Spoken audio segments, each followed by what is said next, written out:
যে মালয়েশিয়ার শ্রম বাজার নিয়েও কথা বলবো। মালয়েশিয়ায় আমরা দেখছি যে ধরপাকড় সেটি যখন থেকে অর্থাৎ 31শে মে থেকে সেখানে শ্রমিক প্রবেশ করা বা কর্মী নেওয়া বন্ধ করে দেওয়া হয়েছে। এরপর থেকে কিন্তু সেখানটায় ব্যাপকভাবে ধরপাকড় হয়েছে। মালয়েশিয়ার শ্রমবাজার নিয়ে শুরুতে কথা বলবো, তারপর পাহাড় ধসের ইস্যুটিতে যাব। শামীম আহমেদ চৌধুরী নোমান, সাবেক মহাসচিব বায়রার, যুক্ত আছেন আমাদের সঙ্গে।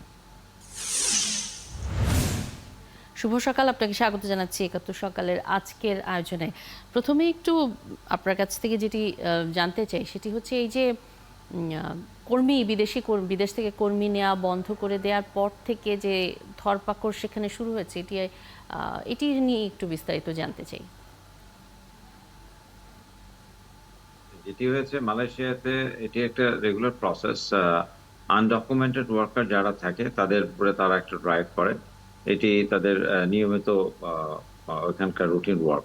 বাট প্রবলেম হচ্ছে যে এখানে যারা আমাদের লিগ্যাল কর্মী আছেন তাদেরকে যদি ধরা হয়ে থাকে সেই জায়গাটা আমাদের জন্য একটি প্রশ্ন। কারণ যারা লিগ্যাল ভাবে গিয়েছেন ওইখানে, তাদের লিগ্যাল ডকুমেন্ট আছে বা তারা গিয়েছেন লিগ্যাল ভাবে, আমাদের এই যে গত 2 বছরে যে কর্মী গিয়েছেন তাদের মধ্যে যদি কেউ হয়ে থাকে এবং তারা যাওয়ার পরে যদি এমপ্লয়ার তাদেরকে চাকরি না দিয়ে থাকেন বা যে কারণে তারা যদি আনডকুমেন্টেড হয়ে থাকেন, সেই ক্ষেত্রে আমাদের প্রশ্নটি। আর যদি কেউ পালিয়ে যেয়ে থাকেন বা কেউ যদি অন্যভাবে যেয়ে থাকেন, সেখানে আনডকুমেন্টেড থাকেন, এখানে অনেকগুলো ক্যাটাগরি রয়ে গেছে, অনেকগুলো পদ্ধতি রয়ে গেছে। এগুলো জানবার বিষয় রইলো যে যাদেরকে ধরপাকড় করছেন তারা কারা, মানে তারা কি ওভার স্টে করেছেন, তারা কি রানওয়ে হয়েছেন, নাকি তারা কি অন্য কোনো ভিসায় যে ভিজিট ভিসা বা স্টুডেন্ট ভিসা অন্য কোনো ভিসায় যে তারা রয়েছেন, এটি এটি হলো দেখবার বিষয়। জি, তো এবং যেটি আপনি বলছিলেন যে এখানটায় যদি বৈধভাবে থাকা কাউকে গ্রেপ্তার করা হয় সেটিও একটি দেখবার বিষয়। এখানটায় কি দূতাবাসের কিছু করণীয় থাকে? ওয়েল, অবভিয়াসলি দূতাবাস তো এখানে আমাদের রিপ্রেজেন্টেটিভ হিসেবে কাজ করেন এবং দূতাবাসের দায়িত্বের মধ্যেই আছে এটি। এই যে ধরপাকড় যারা হচ্ছে সে তাদের আইডেন্টিফাই করা এবং তারা কি কারণে তাদেরকে ধরা হলো সেগুলো জানবার বিষয় রয়ে গেছে। তো যেই কর্মীদেরকে ধরা হয় নিশ্চয়ই দূতাবাস তাদেরকে কমিউনিকেশন রাখছেন এবং তাদের খোঁজ খবর রাখছেন। এবং তারা যদি সত্যিকার অর্থে আমি যে কথাগুলো বললাম যে রেগুলার প্রসেসে যেয়ে থাকে এবং তাদের ডকুমেন্ট ছিল এমপ্লয়ার কারণে তারা আনডকুমেন্টেড হয়েছেন, সেই ক্ষেত্রে তো অবশ্যই যেই ভিসাতে তারা গিয়েছেন, যে ডিমান্ডের মাধ্যমে যারা গিয়েছেন, সেই সব এমপ্লয়ারকে রেসপন্সিবল করা যায়। কারণ আপনি জানেন যে মালয়েশিয়ায় কিন্তু অন্যান্য দেশের মতো কর্মী পাঠাবার সুযোগ নাই। মালয়েশিয়া কর্মী পাঠাতে হয় কিন্তু একটা বিশেষ পদ্ধতির মাধ্যমে, যেটা হলো FWCN সিস্টেম বলা হয়। এবং সেখানে কিন্তু সব এজেন্সি গুলো কর্মী পাঠাবার কোনো সুযোগ সেখানে নাই।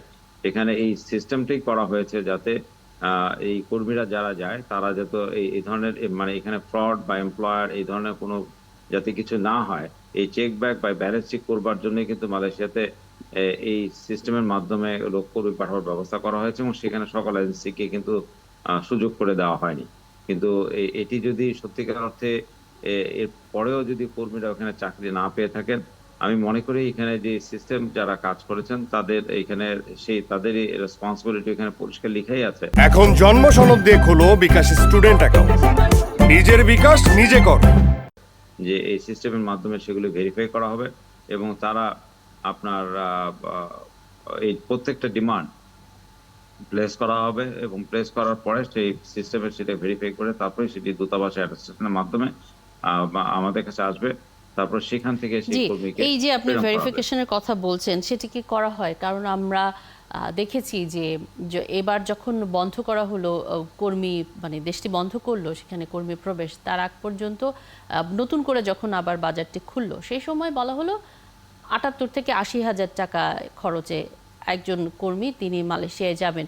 কিন্তু সেটি আসলে ৪ লাখের নিচে, তো ৪ লাখের নিচে কেউই যেতে পারেননি। এবং এই যে মালয়েশিয়ায় কয়েকটি এজেন্সির মাধ্যমেই যেতে হয়, মালয়েশিয়ার একটি পক্ষ থাকে, বাংলাদেশের একটি পক্ষ থাকে, সেখানে অনিয়ম দুর্নীতি এই বিষয়গুলো বারবার আসে এবং এটি কিন্তু মালয়েশিয়ার যিনি রয়েছেন আমাদের এখানে তিনিও এটি স্বীকার করেছেন। তারপরও আমরা দেখি যে চাকরির কথা বলে নিয়ে যাওয়া হয় কিন্তু সেখানে আসলে সেই চাকরি পান না। এই ৪-৪.৫ লাখ টাকা খরচ করে যিনি যাচ্ছেন তিনি সেখানে গিয়ে কোনো চাকরি পাচ্ছেন না, থাকার জায়গা পাচ্ছেন না, একটা ভয়াবহ পরিস্থিতির তিনি সম্মুখীন হচ্ছেন। এটিকে এই জায়গাটিতে আসলে মালয়েশিয়া সরকারকে বা যে কর্তৃপক্ষ এর সাথে জড়িত থাকে তাদেরকে কি কোনো ধরনের জবাবদিহিতার মধ্যে আনা যায় না? ধন্যবাদ আপনাকে। আপনি একটি জিনিস খেয়াল করবেন, যখন এই চুক্তিটি হয়, এই চুক্তিতে কিন্তু একটি জিনিস কথা ছিল যে আমাদের এই কর্মীদের যাওয়ার ব্যাপারে দুইটি খরচ আছে। একটি হলো মালয়েশিয়ান এন্ডে, আর একটি হলো বাংলাদেশ এন্ডে। মূলত ম্যাক্সিমাম খরচটি হচ্ছে মালয়েশিয়া এন্ডে, এবং সেখানে কিন্তু পরিষ্কার বলা আছে এই খরচটি সম্পূর্ণ খরচ বহন করবেন কিন্তু নিয়োগকর্তা। আর বাংলাদেশ এন্ডে যে খরচটি আছে সেটি বহন করবেন হচ্ছে কর্মী। তাহলে সেটি যদি এই জিনিসটি কেন দেখার পরেও বা এটি করবার পরেও এটি কিন্তু আসলে বাস্তবায়ন হয়নি। এই বাস্তবায়ন হওয়ার না কারণেই আপনার কিন্তু কর্মীদেরকে এই পয়সা দিতে হয়েছে। আরেকটি ব্যাপার হলো এখানে যে মালয়েশিয়া কর্মী পাঠাবার ক্ষেত্রে বাংলাদেশের জন্য একটি ভিন্নতর সিস্টেম রয়ে গেছে, যেটি কিন্তু মালয়েশিয়া আর বাকি 14টি দেশের জন্য নাই। এটি 2016-তে হয়েছিল এবং 2022-এ এসে হয়েছিল। আমরা বারে বারে বলছিলাম এই কথাটি, যাতে এই যে লিমিটেড সংখ্যক বা একটি গোষ্ঠী বা সিন্ডিকেটের মাধ্যমে বা এই ধরনের নিয়ন্ত্রিত পদ্ধতির মাধ্যমে যেন কর্মী পাঠানো না হয়। তাহলে এখানে যেটি হয়, যদি এটি যদি সব এজেন্সির মতো খোলা থাকতো নেপাল বা অন্যান্য দেশের মতো, এবং আমাদের যদি সরাসরি সরকার ওইখানকার মালয়েশিয়ান এমপ্লয়ের সাথে কাজ করবার সুযোগ থাকতো, তাহলে কিন্তু এই খরচটি এত হতো না। এই জন্য এখানে যেটি হয়েছে যে এই সিস্টেমের মাধ্যমে আপনি কোনো এমপ্লয়ারের সাথে সরাসরি কাজ করতে পারবেন না। এমপ্লয়ারকে তার ডিমান্ডটি জাস্টিফাই করার জন্য, ভেরিফাই করার জন্য সিস্টেমের মধ্যে দিতে হয়, এবং সেখানে অটো রোটেশনের মাধ্যমে যে এজেন্সিগুলো এনলিস্টেড আছে তাদের মধ্যে কাজটা ডিস্ট্রিবিউশন করে দেয়। যেমন ধরেন আপনি একজন এমপ্লয়ার, আমি এই কাজটি করি, আমি আপনার সাথে নেগোশিয়েট করে বিজনেসটি আমার একটা ডিমান্ড সংগ্রহ করলাম, কিন্তু সেই ডিমান্ডটি কোনো অবস্থায় কিন্তু আমার কাছে আসবে না। সেটি সিস্টেমে দেওয়ার পরে এই এনলিস্টেড 100টি এজেন্সির মধ্যে যে কোনো একটি কাছে চলে যাবে। তার মানে আমার প্রক্রিয়া করা ডিমান্ডটি কিন্তু চলে যাবে আরেকটি এজেন্সির কাছে। সেখানে কিন্তু আমাকে একটি সার্ভিস ফি দিতে হয়, দিয়ে তারপরে কিন্তু কাজটি আমাকে করতে হয়। তাহলে এই যে এখানে কয়েকটি প্রবলেম রয়ে গেছে, যেটা হলো যে আমার প্রক্রিয়া করা ডিমান্ড যখন আরেকটা এজেন্সি যাবে, সেই এজেন্সি যখন এটা প্রক্রিয়া করে দিবে, এই লোকগুলোর দায়িত্ব কে নিবে তখন? কারণ অ্যাজ পার আমাদের 1913 যে রুল আছে ইমিগ্রেশন অ্যাক্ট, সেখানে কিন্তু বলা আছে যে কর্মী পাঠাবেন, যে লাইসেন্সের নামে কর্মী ক্লিয়ারেন্স হবে, তাকে কিন্তু দায়িত্বভার বহন করতে হবে। কিন্তু মালয়েশিয়ার ক্ষেত্রে কিন্তু এগ্রিমেন্ট ওয়াইজই ইট ইজ ডিফারেন্ট, বিকজ ওইখানে আপনার যে এমপ্লয়ার, আপনার ইচ্ছা মতো কোনো এমপ্লয়ার তার রিক্রুটিং এজেন্সিকে নির্ধারণ করার কোনো সুযোগ নাই। তাহলে একটি রিক্রুটিং এজেন্সি ব্যবসাটা প্রকিউর করলো, কিন্তু ব্যবসাটি প্রসেস করছে আরেকটি রিক্রুটিং এজেন্সি, সেই ক্ষেত্রে ওই রিক্রুটিং এজেন্সি কিন্তু এমপ্লয়ারকে চিনে না। তো যখন কোনো এমপ্লয়ের কোনো প্রবলেম হয়, সেই ক্ষেত্রে কিন্তু আইন অনুযায়ী দায়ী করা হচ্ছে সেই রিক্রুটিং এজেন্সি যে কিন্তু ব্যবসাটি প্রকিউর করেন। তাহলে এই ক্ষেত্রে আমরা বারে বারে বলছি যে এই জায়গা থেকে আমাদের বেরিয়ে আসা উচিত, এবং মালয়েশিয়াতে অন্য সব দেশ যেভাবে কর্মী প্রেরণ করে, আমাদের exactly we should follow that. আমাদের এই জায়গাটা আমি বিনয়ের সাথে বলবো, আমাদের অথরিটি যারা আছেন, আমাদের সরকার উচ্চমহলে যারা আছেন, যারা এটা নেগোশিয়েট করেন, তাদেরকে বিনয়ের সাথে বলবো যে এগ্রিমেন্টের এই জায়গাটি পরিবর্তন করা দরকার। ওইখানে একটি জায়গায় লেখা আছে যে Bangladesh will send all the valid licence list and Malaysian authority will choose the BRA. এই জায়গাটা আমরা মনে করি একটা বড় পরিবর্তন এখানে আনা দরকার। এখানে বলতে হবে যে employer will choose the BRA, enlisted BRA, মানে অথরাইজড বিআরএ যারা থাকবেন তাদেরকে সরাসরি সিস্টেমের মাধ্যমে এমপ্লয়ার নিযুক্ত করবেন। এবং এটি কিন্তু নেপাল সহ, ইন্দোনেশিয়া সহ সব দেশে বলবৎ আছে, এটি এক্সেপ্ট বাংলাদেশ ছাড়া। তাহলে আমাদের এখানে একটি প্রশ্ন হচ্ছে যে মালয়েশিয়ার সব দেশ থেকে কর্মী যেভাবে নেয়, বাংলাদেশের জন্য এটি ভিন্নতর হলো কেন, এবং আমরা এটি একসেপ্ট করলাম কেন? সেই জায়গায় আমি বলবো যে এই জায়গাটা আমাদের নতুন করে, এখন আমরা জানি যে আবারও কর্মী যাওয়া শুরু হবে। আমরা গতকালকে একটি পেপারে নিউজে মালয়েশিয়া দেখেছি যে যে সিস্টেমটি আগে যারা কাজ করেছেন, বেস্টিনেট এন্ড FWCMS, তাদেরকে কিন্তু আগামী 3 বছরের জন্য আবারও রিনিউয়াল দিয়েছে মালয়েশিয়ান অথরিটি, কারণ এটি গত 31শে মে কিন্তু এটি এক্সপায়ার হয়ে যায়। সেই কারণেই কিন্তু 31 মের মধ্যে কিন্তু সকল কর্মী পাঠাবার একটা নির্দেশনা ছিল, কারণ এই সিস্টেমটি টাইম ছিল, চুক্তির মেয়াদটি ছিল গত 31শে মে পর্যন্ত।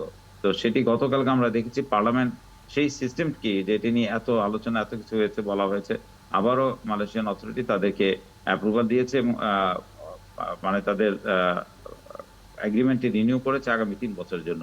এখন কি শর্ত সাপেক্ষে, পুরনো শর্ত সাপেক্ষে দিয়েছে না নতুন কোনো শর্ত সাপেক্ষে দিবে, এটি এখন দেখবার বিষয়। যদি পুরনো শর্ত সাপেক্ষে দিয়ে থাকে, সেক্ষেত্রে আমরা বলবো বাংলাদেশের ক্ষেত্রে আমাদের অথরিটির জন্য সেটি একসেপ্ট না করে, দয়া করে তারা, আমরা 2বার পরপর দেখেছি যে এই কারণে কিন্তু মাইগ্রেশন কস্ট অনেক বেশি হয়েছে। আমরা যেটি বলি যে এটি উন্মুক্ত থাকা দরকার।